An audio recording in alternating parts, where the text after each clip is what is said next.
सड़क हादसे में बाल बाल बची यूपी शिक्षा मंत्री गुलाबो देवी।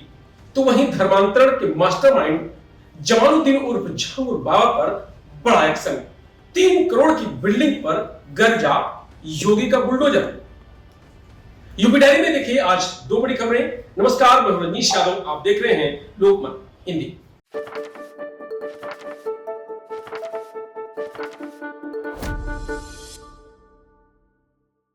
योगी सरकार में शिक्षा मंत्री गुलाबो देवी मंगलवार दोपहर दिल्ली से मुरादाबाद की तरफ जा रही थी। उनकी एक्सयूवी के आगे पुलिस जीप चल रही थी।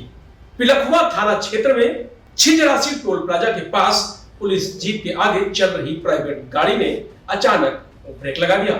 इसलिए पुलिस जीप के ड्राइवर को भी ब्रेक लगाना पड़ा, लेकिन मंत्री की एक्सयूवी पुलिस जीप से टकरा गई। हादसे के वक्त गुलाबो देवी कार में पीछे बैठी हुई थी। उनका सिर गाड़ी से टकरा गया, इससे वह घायल हो गई हैं। टक्कर इतनी तेज थी कि कार का अगला हिस्सा क्षतिग्रस्त हो गया। सूचना मिलते ही पुलिस और प्रशासन के आला अधिकारी मौके पर पहुंचे। मंत्री को स्कॉर्पियो में बिठाकर टोल प्लाजा से करीब 1 किलोमीटर दूरी पर स्थित रामा अस्पताल में भर्ती कराया गया है।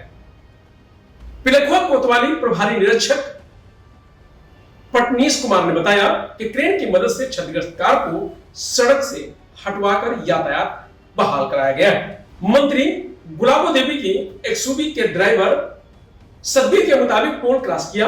अभी ठीक से कार का गियर भी नहीं लग पाया था, तभी आगे वाली गाड़ी ने अचानक ब्रेक लगा दी। स्कॉट गाड़ी आगे चल रही थी, उसने भी अचानक ब्रेक लगा दी। उससे बचने के चक्कर में मेरी गाड़ी टकरा गई। बता दें कि मुख्यमंत्री योगी आदित्यनाथ और भाजपा प्रदेश अध्यक्ष भूपेंद्र चौधरी ने घायल मंत्री का हाल जाना है। सीएम ने डीएम अभिषेक पांडे को फोन कर मंत्री से बात की है। सीएम ने बेहतर इलाज के लिए निर्देश दिए हैं। वहीं भूपेंद्र चौधरी ने भाजपा जिलाध्यक्ष नरेश तोमर के मोबाइल पर कॉल कर मंत्री से बात की है। उन्होंने मंत्री के जल्द स्वस्थ होने की कामना की है। हादसे के बाद मंत्री की गाड़ी में लगे एयरबैग नहीं खुले। मंत्री और ड्राइवर को रामा अस्पताल में भर्ती करवाया गया है। डीएम अभिषेक पांडे और एसपी अंजने सिंह मौके पर मौजूद है। सीएमओ डॉक्टर सुनील त्यागी की टीम मंत्री का इलाज कर रही है। बता दें कि मंत्री गुलाबो देवी बीजेपी में 31 सालों से हैं और वर्तमान में संभल के चंदौसी सीट से विधायक हैं। वो एक ऐसी नेता हैं जिन्होंने यूपी में भाजपा के सभी मुख्यमंत्रियों के साथ काम करने का रिकॉर्ड बनाया है। 2022 में 5वीं बार हुआ चुनाव जीती हैं। उन्हें राज्य मंत्री स्वतंत्र प्रभार बनाया गया था। तो वहीं यूपी में धर्मांतरण के मास्टरमाइंड जमालुद्दीन उर्फ झांगुर बाबा की 40 कमरों वाली आलीशान कोठी पर 5 बुलडोजर गरज रहे हैं। बलरामपुर में सुबह 10:30 बजे से अब तक 20 कमरे और 1 कमरे में बड़े हॉल की छत ढाई जा चुकी है। एटीएस का दावा है कि झांगुर बाबा यहीं से धर्मांतरण का नेटवर्क चलाता था। हालांकि यह कोठी उसकी महिला मित्र नीतू उर्फ नसरीन के नाम पर है। बाबा ने ही नीतू का धर्मांतरण करके उसे नसरीन नाम दिया था। यह कोठी उतरौला मनकापुर मुख्य मार्ग पर है। 3 बीघा जमीन पर करीब 3 करोड़ रुपए से बनाई गई ये कोठी है। इसमें 10 सीसीटीवी कैमरे लगे हैं। कोठी के चारों तरफ बाउंड्री वाल पर तार दौड़ाया गया है। इस पर रात को करंट दौड़ाई जाती है ताकि कहीं से कोई अंदर ना सके। मेन गेट से कोठी तक जाने के लिए 500 मीटर की प्राइवेट सड़क भी बनी हुई है। बता दें कि मंगलवार सुबह 10 बजे प्रशासन की टीम कोठी पर पहुंची तो मेन गेट पर ताला लगा था। डीएम पवन अग्रवाल की निगरानी में, अफसरों की निगरानी में ताला तोड़कर टीम अंदर गई। घर के एक-एक कमरे की तलाशी ली गई। भारी संख्या में पुलिस बल भी तैनात रहा। उतरौला तहसीलदार सत्यपाल प्रजापति ने बताया कि 17 मई और 17 जून और 7 जुलाई को अवैध निर्माण ढहाने का नोटिस दिया गया था। हालांकि कोई जवाब नहीं दिया गया, इसलिए प्रशासन ने अवैध निर्माण को ध्वस्त करने का निर्णय लिया। शनिवार को एटीएस ने 50,000 रुपए के इनामी झांगुर बाबा को नीतू उर्फ नसरीन के साथ लखनऊ से गिरफ्तार किया था।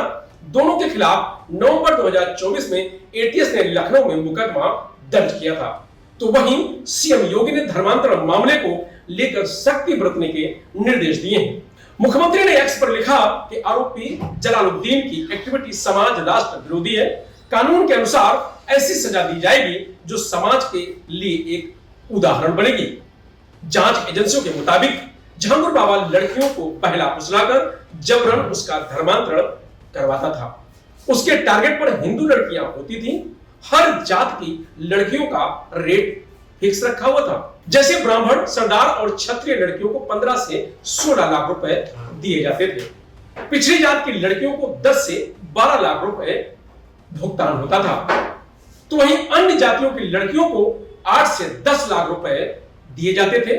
बता दें कि बुलडोजर एक्शन के दौरान लोगों की भीड़ ना लगे, इसलिए पुलिस ने आसपास बैरिकेडिंग करवा दी है। बाहरी लोगों को अंदर नहीं आने दिया जा रहा है। झांगुर बाबा की कोठी पर सुबह 11 बजे से बुलडोजर चल रहा है। दोपहर 2:30 बजे तक कोठी के 20 कमरे जमींदोज किए जा चुके हैं। अब मेन हॉल की छत पर सैकड़ों की संख्या में जो सोलर पैनल लगे थे उन्हें हटाया जा रहा है। इस हॉल का कुछ हिस्सा भी तोड़ा जाना है। गांव वालों के मुताबिक झांगुर बाबा प्रधानी का चुनाव हारने के बाद मुंबई चला गया था। यहां पर सिंधी परिवार की नीतू उर्फ नसरीन और उसके पति के संपर्क में आया। झांगुर बाबा ने नसरीन, उसके पति और बेटे का धर्मांतरण कराकर मुस्लिम बनाया। नसरीन ने मुंबई में अपनी संपत्ति बेचकर झांगुर बाबा के साथ गांव आ गई। यहां पर उसने कोठी बनवाई। झांगुर बाबा इसी कोठी में रहता था। वह यहीं से अपना नेटवर्क चलाता था। उतरौला के आसपास के इलाके में बाबा का सेंटर है। आसपास के लोग उसके खिलाफ कुछ भी बोलने से डरते हैं। कोठी पर बुलडोजर चलते देख कई लोग मौके पर पहुंचे, जिन्हें पुलिस ने बाहर ही रोक दिया। लोगों को कहना है कि झांगुर बाबा को कोठी के बाहर कभी नहीं देखा। वो जब भी जाता था तो अपनी गाड़ियों में जाता था। काफिले में फॉर्च्यूनर, स्कॉर्पियो समेत कई महंगी गाड़ियां लेकर चलता था। 10 साल में बाबा ने करोड़ों का साम्राज्य खड़ा कर लिया, लेकिन किसी को यह नहीं पता चल सका कि उसकी कमाई का सोर्स क्या है। कोठी में देर रात तक लोगों का आना जाना लगा रहता था। एटीएस चीफ अमिताभ यस ने बताया कि धर्मांतरण गिरोह की साजिश बेहद खतरनाक थी। हिंदू समाज की लड़कियों को प्रेम जाल में फंसाकर झूठे नामों से शादी का झांसा देकर उनका ब्रेन वॉश किया जाता था। ऐसा ही लखनऊ निवासी गुंजा गुप्ता के साथ भी हुआ था। सुनिए अमिताभ यस ने और क्या कहा। झांगुर बाबा उर्फ जमालुद्दीन, जो अपने आप को हजरत जलालुद्दीन के रूप में, पीर बाबा के रूप में प्रोजेक्ट करता है, इसके द्वारा जनपद बलरामपुर के कस्बा उतरौला में एक कन्वर्जन के बड़े नेटवर्क चलाए जाने की बात प्रकाश में आई थी। इसकी जांच एसटीएफ द्वारा की गई और ये जानकारी हुई कि इस ग्रुप द्वारा इनके एजेंट्स प्रेम जाल में फंसाकर यंग लोगों का धर्मांतरण कराते हैं। इसके अलावा नाबालिग बच्चों का भी इस गैंग ने धर्मांतरण कराया।